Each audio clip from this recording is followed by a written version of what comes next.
Están en cabina el magistrado José Atanasio Alpuche Marrufo, el juez Mariano Suárez Reyes y el actuario judicial Inver Chehue. Esta mañana platico con ellos. Gabo Libros, Arte y Café presenta La Entrevista con Emanuel Civilla. La Entrevista. Me da muchísimo gusto recibirles y saludarles esta mañana. Sean bienvenidos. Gracias, Emanuel, por recibirnos. Muchas gracias. Estamos muy agradecidos por este espacio. Un tema importantísimo, el de la reforma judicial, donde se han dicho muchas cosas y yo quisiera que ustedes nos compartieran su sentir. Qué mejor que ustedes que están ahí, que lo están viviendo todos los días. Amigo. Sí, magistrado. Es preocupante esta reforma en cuanto a los cambios súbitos. Se prevé el despido masivo de ministros, magistrados y jueces de distrito. Prácticamente eliminar a todos los titulares en un solo día. Y pues esto lo vemos como un ataque frontal a la carrera judicial, que es un principio a través del cual se logra la objetividad, la excelencia y la imparcialidad a través de muchos años de experiencia, de esfuerzo, de dedicación y de estudio. Sí, pues es toda una trayectoria donde la experiencia va también fogueando, ¿no? Independientemente de la capacitación. Han habido distintos posicionamientos de justo el Poder Judicial en torno a esta reforma. Los mismos trabajadores, magistrados, jueces, actuarios se han pronunciado, han dicho que están convencidos que en los términos que está propuesta esta reforma no solo vulnera los derechos, también pone en riesgo la independencia judicial, la división de poderes y el Estado de Derecho. Ustedes hablaban de la carrera judicial, pero en estos otros puntos que se han ventilado, me parece sumamente importante conocer su opinión. ¿Por qué está en riesgo la independencia judicial? Si me permites, Emanuel, mira, yo creo que tenemos que partir de la base de que el Poder Judicial de la Federación conoce actos de las autoridades. Nosotros no conocemos o resolvemos asuntos que tengan que ver entre particulares. Resolvemos actos de autoridades. Por ejemplo, como el asunto que vi hace rato en la antesala, donde una persona no tiene atención médica por parte del ISET, si él promueve un juicio de amparo en donde reclame la omisión de la atención médica, nosotros, en mi caso yo como juez de distrito, dicto una determinación donde le pido al ISET que le proporcione la atención médica. A través de ese mecanismo, el ISET tiene 24 horas para informarme si ya le dio la atención médica en el caso de la hemodiálisis que el señor practicaba en la antesala. Entonces, nosotros resolvemos esas cuestiones de actos de autoridad. Vemos autoridades municipales, estatales y federales. ¿Qué es lo que incomoda a la autoridad hoy en día, al Poder Ejecutivo y al Legislativo? Que a través de ese Estado de Derecho, el Poder Judicial es digamos que es el que lleva la balanza de decir esta determinación, este acto de autoridad, una norma que emite el Congreso de la Unión, no cumple con los estándares internacionales. Entonces, ¿qué hacemos nosotros como jueces, los tribunales colegiados e incluso la Corte? Dice, esta norma va en contra de los derechos humanos que ya están reconocidos en la Constitución. Recordemos que nuestra Constitución, en la reforma de 2011, dice todos los derechos humanos que están en la Constitución y en los tratados internacionales son derechos para todos los mexicanos. Y en esos derechos se habla del principio de no regresividad. Con esta reforma hay un principio de regresividad porque lo que comentábamos hace rato el señor magistrado, hay un bagaje de 30 años de carrera judicial y con esto donde dicen todos los que están salen y entran nuevos, es tanto así como dijéramos que los médicos, cardiólogos, especialistas que se tardaron 30 años o 20 años en ser las mentes brillantes en la medicina, salgan y entren los que van graduándose a operar ese tipo. Más o menos en ese tema yo me comparo con los médicos sin soslayar que es lo grave y claro. No, y además es bueno hacerlo para entenderlo mejor, ¿no? Esta analogía que permite visualizar lo que están pretendiendo. Entonces, ¿el control lo tendría el Ejecutivo? En la forma en que se van a seleccionar a los nuevos jueces y magistrados y ministros de la Corte, sí, porque ahora sería por voto popular. ¿Qué implica? Me voy al peldaño más alto de la Corte. Hoy en día, en la forma de selección, pues también el Poder Legislativo y el Ejecutivo intervienen para la designación de los ministros. Ahora, ¿qué van a hacer? Van a desaparecer a estos 11 y van a nombrar a 9. De esos 9 van a ser propuestas 10 por el Ejecutivo, 10 por el Legislativo y 10 por el Poder Judicial de la Federación. De manera que va a haber 30. Y dentro de esos 30 se van a elegir quiénes son los mejores. Pero todos van a tener que pasar perfilados por un partido político. Entonces, ¿qué va a pasar en las elecciones? Las votaciones está programada que sean el día de la elección presidencial, del gobierno. ¿Y qué ha sucedido en otros países? La gente no sabe quiénes son sus diputados, no sabe quiénes son sus senadores, y con una votación masiva de jueces tampoco van a saber quiénes son sus jueces. Eso es lo grave.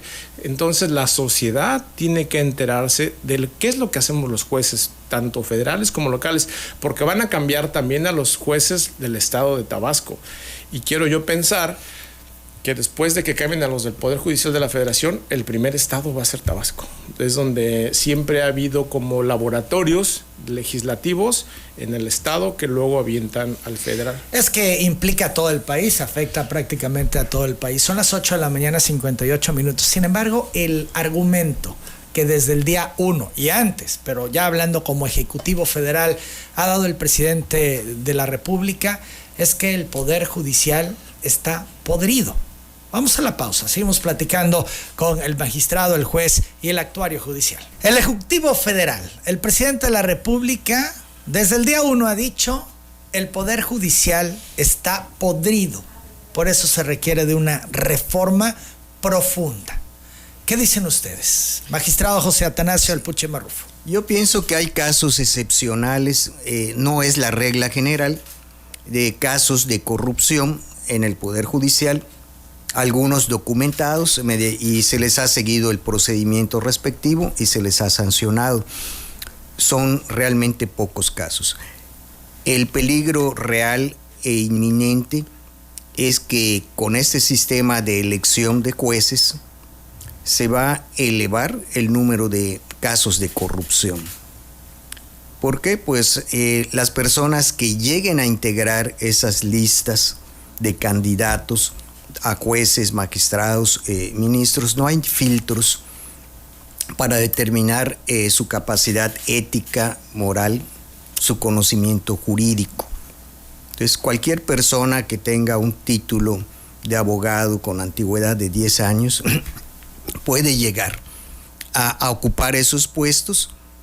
Y además, pues nos preguntamos, ¿y de dónde va a obtener los fondos, los recursos monetarios para hacer su campaña? Ello independientemente de que ya hay algunos estudios serios en cuanto a un posible control de las fuerzas fácticas, la delincuencia organizada pudiera tomar el control de algunas áreas del Poder Judicial Federal, específicamente la materia penal. Y esto pues ya la DEA ha publicado algunos estudios. Las 2 de la mañana con 5 minutos. ¿Se necesita de una reforma judicial, Inver Chehue? Mira, primero que nada, gracias por el espacio. Yo quiero hablar acerca de la reforma, un punto de vista particular. En los comicios que dieron inicio en septiembre y culminaron en junio, donde tuvieron elección popular para diputados, senadores. Según el Financiero, hubo un total de 31 candidatos a aspirantes a cargo de elección popular que fueron evidentemente asesinados violentamente. ¿Por qué? desconocemos la razón. Lo que sí sé es que hay 31 personas que hoy en día fallecieron. La reforma pretende que nosotros salgamos a la calle a buscar votos, a hacer propaganda, a hacernos aliado de un partido. Eso es lo que nos espera a nosotros, al hacer campaña. Eso es lo que quiere el presidente. El presidente ha recalcado y ha dicho siempre, ha enfatizado, el Poder Judicial de la Federación está podrido. En mi caso, que soy actuario, que yo soy el que realiza las notificaciones y que soy una persona que está comprometido con mi cargo de notificar y que estoy notificando tarde, mañana, noche, 24 horas al día, los siete días. No está podrido una persona que se encarga de trabajar, que se encarga de, aquí en este 10º circuito de Tabasco, de hacerle del conocimiento de la mejor forma a los quejosos, a los terceros perjudicados, en este caso a las personas que buscan un amparo, a las personas que están transitando por Tabasco, que son migrantes. Nosotros estamos en la estación migratoria de madrugada, de mañana, y para mí esa no es una persona que esté podrida. Las 9 de la mañana con 7 minutos se ha señalado como eje central de esta reforma el voto popular de jueces y magistrados, que es lo que hemos estado también platicando, que atenta directamente contra los derechos laborales. Y aquí yo pregunto si esta reforma atenta contra estos derechos laborales. ¿Ustedes tienen alguna alternativa, amparo, recurso que interponer para evitar que se concrete? Sí, es difícil. Es una reforma constitucional, y contra las reformas constitucionales, una vez aprobadas, no procede el juicio de amparo. Sin embargo, puede presentarse el juicio de amparo para que éste sea desechado y de allí acudir a una instancia internacional. ¿La instancia internacional, juez, tendría alguna posibilidad de frenar o de revertir esta reforma? De revertirla no. La instancia internacional, lo que lograríamos como titulares en el caso de nosotros, jueces, magistrados y los ministros que decidieran acudir a la instancia internacional, es que la Corte Interamericana de Derechos Humanos, como ya lo ha hecho en otros, que ha condenado a otros estados, condene al Estado mexicano para que nos indemnice. Difícilmente se ha logrado la reinstalación, pero sí una indemnización. Entonces, ahora, ¿qué pasa con Pero esto, perdón, juez, no resuelve el tema, porque bueno, finalmente se van todos afuera. Sí. Si acaso les darán alguna indemnización, pero el tema de fondo de la división de poderes, de los derechos laborales, etcétera, no se subsana. Ya no le tocaría incluso al gobierno entrante, porque esos juicios, como son internacionales, normalmente tardan de 6 a 7 años en resolverse. Entonces, ya hay precedentes y seguramente sí se ganaría, pero insisto, solamente será una indemnización. ¿A qué atañe cuando se dice que se tocan los derechos laborales? El señor licenciado Inver Chehue es actuario y está aspirando a ser secretario, que es un peldaño más de la carrera judicial. Después de ser secretario puedes ser juez y luego magistrado. Para todos esos cargos son exámenes, son concursos de oposición. No va a quedar Inver nomás porque tienes 5 años de secretario. No, haz un examen que se enfrenta con todos los abogados del país que deciden concursar para ser jueces. Para ser juez en promedio son más de 1,500 aspirantes. De esos 1,500 aspirantes pasan la primera fase, digamos el primer filtro, como 120. Y de esos 120 quedan 30. Entonces son exámenes que llevan mucho tiempo, mucho sacrificio. A eso decimos nosotros que es cuando se viene para atrás y todos esos derechos adquiridos pues quedarían relevados porque ya pudiera entrar cualquier persona que no esté dentro de la carrera judicial. Hay una regresión y quien entre no necesariamente tenga ni el conocimiento ni la experiencia y el riesgo, y si el vínculo de partido que puede hacer incluso un poder judicial a modo, claro, a quien esté en la silla presidencial. Las 9 de la mañana con 11 minutos. Qué delicado, en verdad. A mí me ha preocupado mucho este tema desde el primer día. Sin embargo, pues parece que las posturas están claramente trazadas y se ve difícil que se puedan modificar. El tema del derecho por ascenso o de ascenso, que es lo que platicábamos hace un momento, pues se pierde el asunto por escalafón también, ¿no? Claro. Y pues destruye prácticamente la carrera judicial. Al dejar de considerar la experiencia, la especialización, la antigüedad, la capacidad y la preparación académica constante de los servidores públicos que pertenecen al Poder Judicial de la Federación como criterio de selección para ocupar un cargo de esa naturaleza. Y ya hablábamos de los otros riesgos, el crimen organizado que podría incluso meterse, les sería muy atractivo a ellos. ¿Por qué? Porque pues ustedes son los que determinan, claro, si salen, si no salen, la situación de cada uno de ellos, si de por sí pasan cosas ahora como estamos, ¿no? El mismo presidente se queja en sus mañaneras de que tal juez liberó, tal juez hizo. Ahora mucho más difícil porque estará a criterio del Ejecutivo Federal. Además iría con las mismas normas. Los jueces nuevos resolverán con las mismas normas procesales que tenemos nosotros. Entonces, en realidad lo que se ocupa es una reforma a las normas procesales, a las procuradurías. Ahí estaría el tema.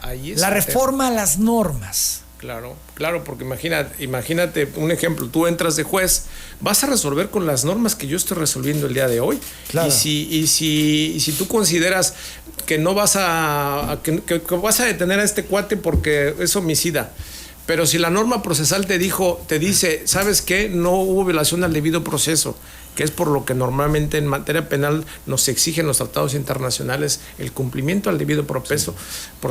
Entonces, tú vas a volver a hacer exactamente lo mismo. ¿Cuál es la falla? Las fiscalías, las procuradurías, es ahí donde tenemos que fijarnos y qué hacen los jueces de los estados y los fiscales de los estados. Porque en función a lo que fiscalías y secretarías presentan, ustedes como jueces, magistrados, toman decisiones. Claro.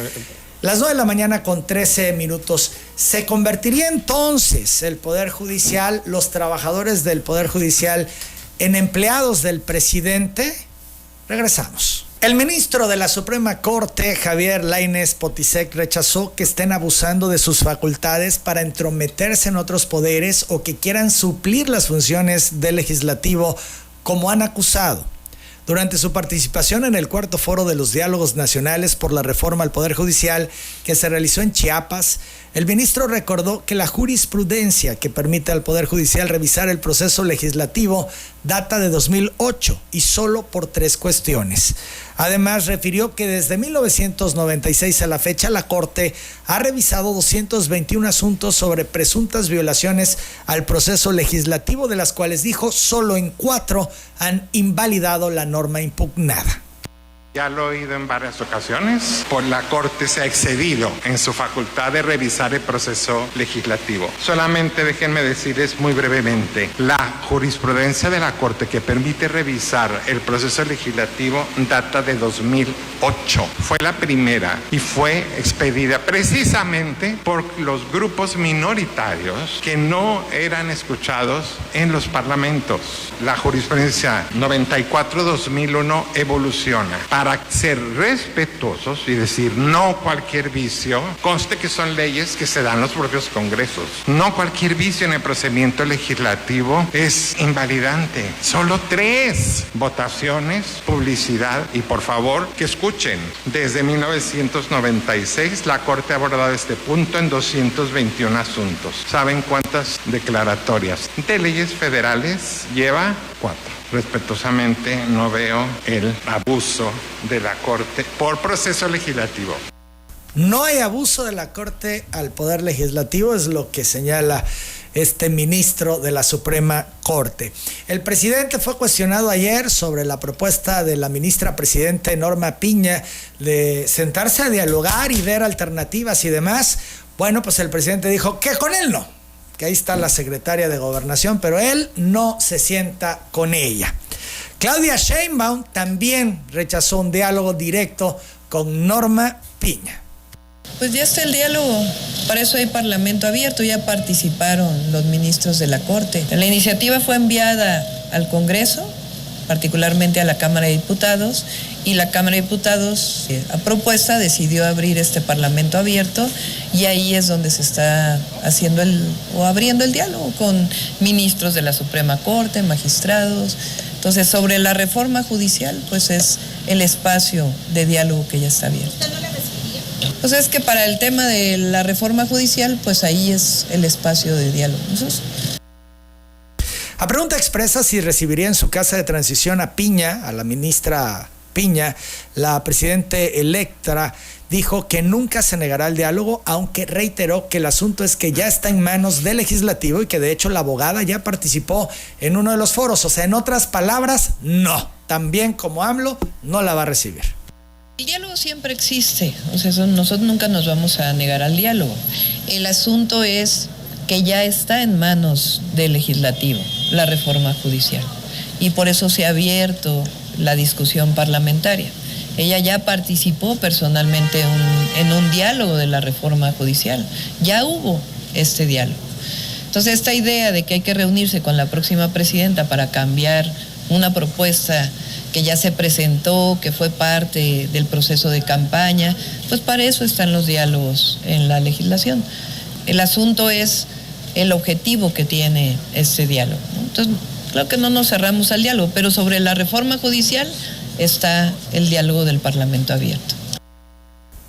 Sobre el señalamiento de la ministra de que de concretarse la reforma judicial llegarían los más populares y no los más capacitados, Sheinbaum consideró que el pueblo sabe cuál es el papel que va a desempeñar cada juez, magistrado y ministro. ¿En serio? ¿El pueblo sabe?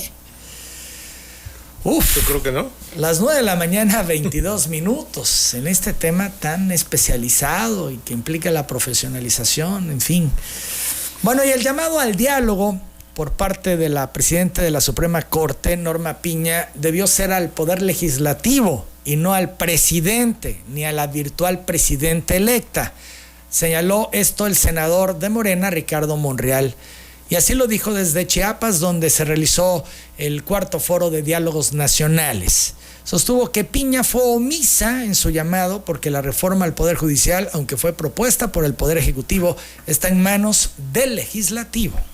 Por eso, cuando ayer escuché a la ministra presidenta de exigir o plantear un diálogo al presidente de la República en funciones, al licenciado López Obrador, y a la presidenta virtual, Claudia Sheinbaum, ella omitió dirigirse y convocar a quienes nos toca decidir, al legislador. El poder legislativo es el órgano reformador y es quien está facultado para deliberar y para, en su caso, aprobar la reforma judicial. El presidente de la República, al presentar la iniciativa, concluyó y agotó su facultad. La presidenta virtual habrá de conducir al país y el legislador ordinario y órgano reformador hará la puntualización en la norma jurídica concreta y habrá de decidir estos y otros temas que hoy estamos dialogando. Pero el diálogo aquí está, el diálogo aquí lo estamos ejerciendo. O por lo menos están cuidando las formas, aparentando diálogo para luego pues concretar lo que ya decidieron.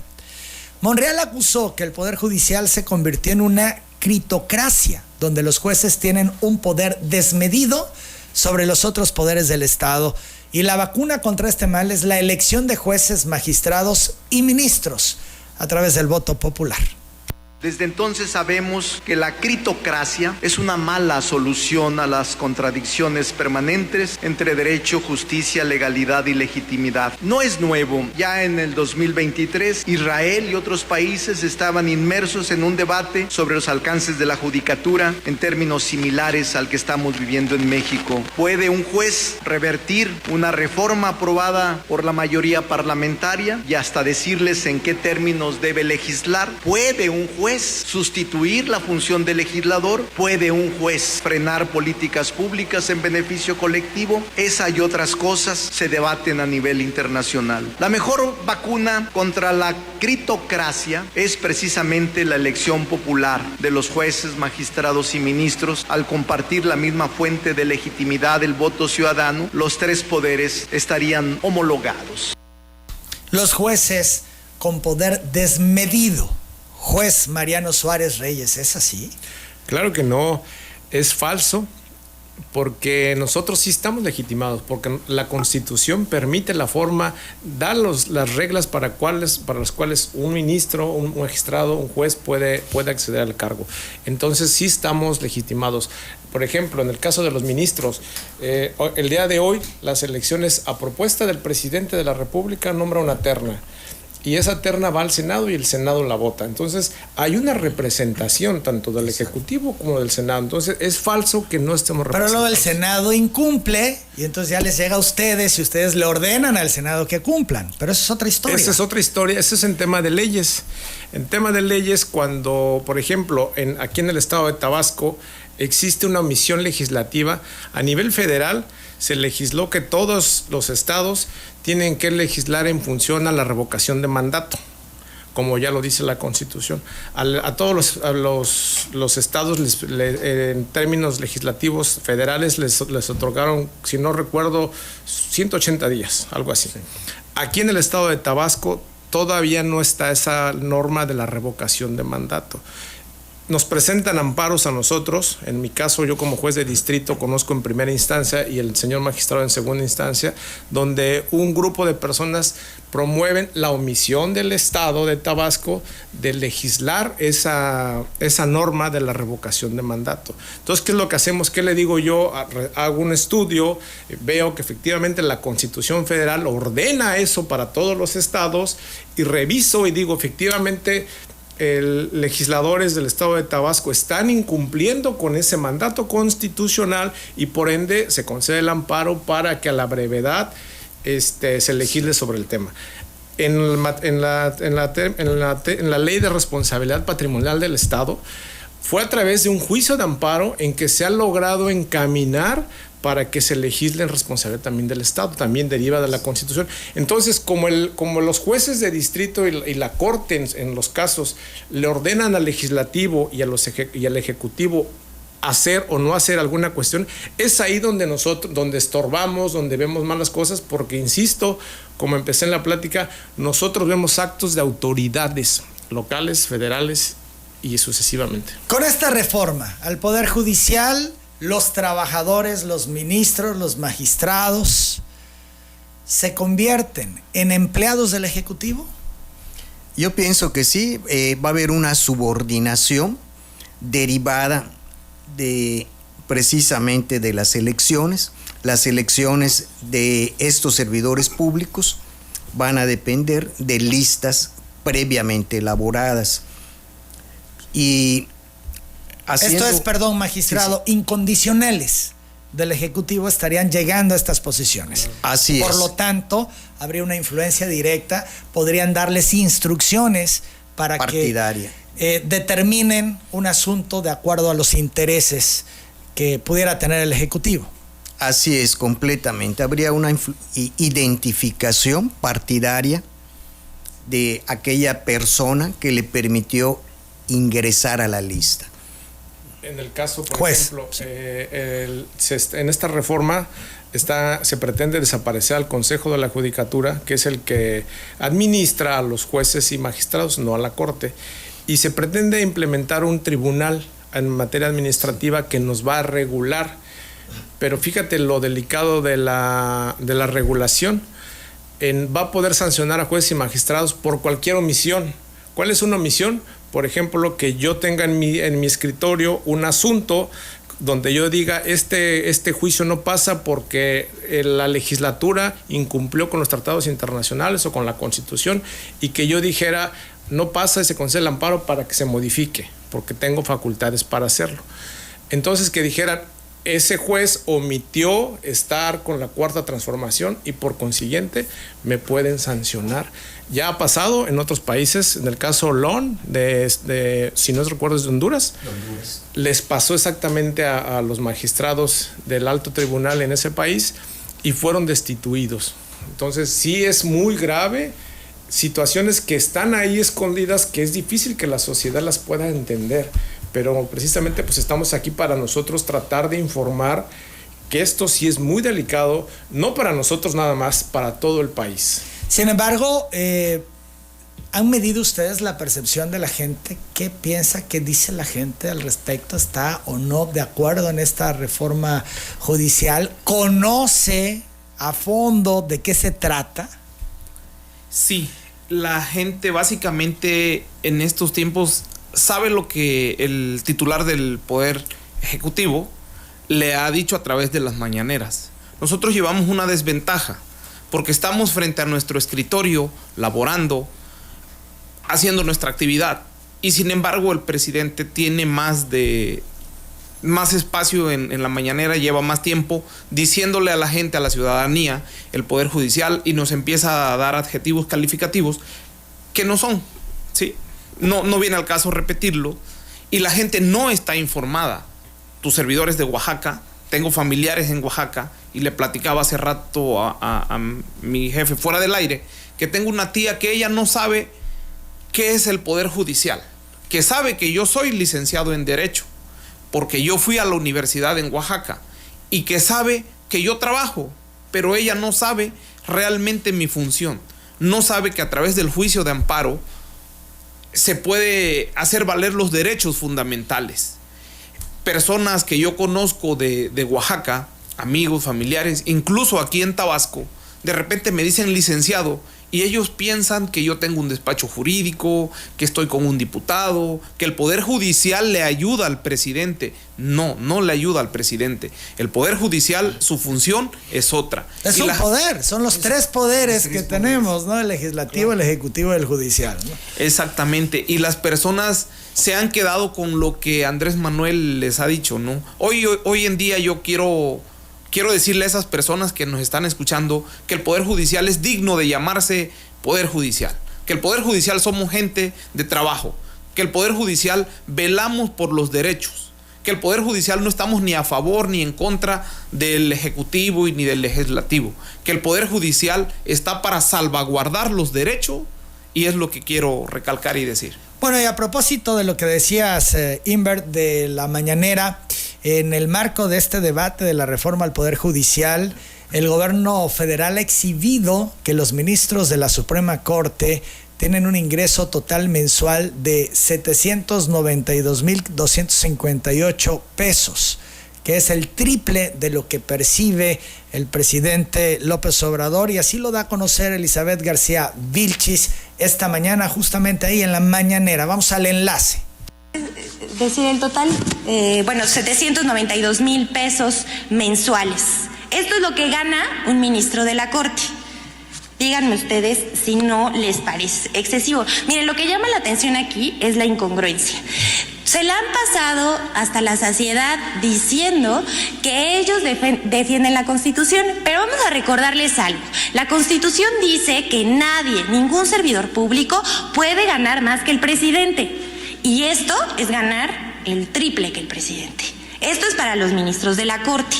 Pero vamos a decirles que también existen en el Poder Judicial 945 magistrados de circuito, quienes reciben un salario anual de 2,548,083 pesos. Aquí, este es el de los magistrados de circuito. Pero no son los únicos. Hay 762 jueces de distrito en el Poder Judicial que ellos cobran más que los magistrados, cobran 4,050,000 pesos brutos al año, unos 337,000 pesos al mes, en total más de 3,086,000 pesos. Mientras que Las 9 de la mañana, 34 minutos. Este es otro tema. Lo que ganan, y que ganan más que el presidente. Y bueno, pues al final de esta participación de esta señora, dice que por eso ustedes no quieren la reforma judicial, porque perderían todos estos beneficios. Juez. Si me permites, Emanuel, son datos inexactos. Las percepciones que nosotros tenemos están publicadas en el Diario Oficial de la Federación. Yo cobro en términos generales la cantidad de 4,000 pesos diarios, que se convierten en 115,000, 120,000 pesos al mes. De esos 120,000 pesos hay que considerar las horas que invertimos en el trabajo, las horas que invertimos para la capacitación. Yo siento hoy en día que para todo lo que hago, lo que gano es insuficiente. No es verdad. Esos datos obviamente son menos deducciones, están manipulados. No es, el señor magistrado debe de ganar 15,000 o 20,000 pesos más, no más. Son, digamos, nosotros desde que entramos a la función, yo desde que entré, yo tengo 5 años y medio de ser juez, y no nos han subido el sueldo en ese tiempo, y a los magistrados tampoco. Entonces nos derechos que se vinieron dando a través de anteriores legislaciones que nos asignaran esos sueldos, pero no son tan altos en realidad. Yo no traigo mi recibo de pago, pero si me invitas para la próxima lo voy a traer para que veamos el desglose, y no es correcto. Ahí está, son datos que están ahí. No nos pagan por abajo del agua ni una cantidad, no nos llegan bonos extraordinarios en sobres, nada de eso. Entonces todas nuestras percepciones están documentadas y están declaradas. Entonces, ya a manera de resumen, conclusión, parece que ya no hay nada que hacer más allá de estos diálogos. Así lo vemos. El presidente López Obrador decidió una reforma judicial así, y antes de irse la va a concretar. Yo creo que sí, así lo veo yo. Así lo vemos. Esa es la realidad, y ustedes están hoy aquí para alertar y advertir de los riesgos si esto se concreta como López Obrador lo está proponiendo. Para que el día de mañana, cuando ocurran estas cosas, ustedes puedan decir, se los dijimos. Es así. Es la idea, alertar un poco, informar un poco a la sociedad que existe mucha ignorancia. Yo lo he repetido en varios foros, existe mucha ignorancia de la sociedad de lo que hacemos nosotros los jueces y cómo es que regulamos los actos de las autoridades. No es que seamos la panacea y tengamos el control, simplemente cumplimos con la Constitución y hacemos cumplir las normas que derivan de la Constitución. José Antonio Marín González pregunta, ya me tengo que ir a la pausa, los entrevistados, ¿por qué cuando una persona comete un homicidio y le puede solicitar un amparo cuando su delito está comprobado? Esto es, comprobado el homicidio y solicitan amparo y se lo conceden. Rápidamente. Porque se tiene que cumplir con el debido proceso. Vamos a pensar, ya está, lo vieron, hay cámaras y todo, pero todavía no está condenado. Tiene que tiene que haber un juez penal que lo condene, que lleve a cabo las pruebas del debido proceso que pero darle el amparo no es ayudarle. Ahí hay un error. No se le da el amparo. La ley de amparo tiene un capítulo que se llama la suspensión del acto reclamado. Cuando promueves un amparo, por regla general, en todos los supuestos, se concede la suspensión del acto reclamado. Y el cuarto poder, que yo llamo la prensa, confunde, dicen, le otorgaron el amparo a Carlos Ahumada. Uh-huh. Carlos Ahumada sigue estando detenido, pero le concedieron un amparo, y fíjate lo que dice la ley, para que en caso de que sea detenido quede a disposición del juez de amparo y a disposición de la autoridad para que continúe el procedimiento. Pero eso no quiere decir que se otorga el amparo. Entonces existe mucha otra vez desconocimiento, sin duda. Que eso no es el amparo. El amparo en todo caso sería un tribunal colegiado de circuito cuando ya resuelve la sentencia en el fondo y dice efectivamente no fue el culpable. Pero yo te voy a platicar del caso que tuve el asunto muy famoso del tipo que mató a su novia en el Parque de la Pólvora. Sí, claro. Promovió amparo y yo lo revisé y le concedí la suspensión, así como te lo estoy diciendo. Se concede, ya estaba detenido. Concedí la suspensión, pero eso no fue el amparo. Yo dije, se concede la suspensión para que mientras yo resuelvo y veo si está ajustada o no la formal prisión, porque todavía era con el sistema anterior, queda a disposición de este juzgado de distrito, lo que implica que no lo van a poder trasladar. Pero es una medida de seguridad nada más, pero no es el amparo. Bien, entonces, importante precisarlo. Licenciado Juan José García Mendoza pregunta, ¿cuánto ganan al mes el juez, magistrado, actuario? ¿Cuántas prestaciones tienen al año y de cuánto es su aguinaldo? Ya hablábamos de esto hace un momento. Sí. Dice también, los cambios son buenos siempre. Si ya tienen 30 años que se jubilen, tienen que dejarle espacio a las nuevas generaciones. Como dice el presidente, es un problema hablar con los jueces y magistrados. Hay mucha burocracia y al final no reciben. Bueno, pues ahí lo que dice esta persona. Yo les agradezco muchísimo su presencia esta mañana. Es valioso también conocer la versión de ustedes cómo ven las cosas ustedes, lo que les preocupa a ustedes. Y gracias, bueno, Manuel. creo que se ha logrado en esta plática. Muchas gracias. Gracias a ti. Gracias por el espacio. Es el magistrado José Atanasio Alpuche Marrufo, el juez Mariano Suárez Reyes y el actuario judicial Inver Chehue.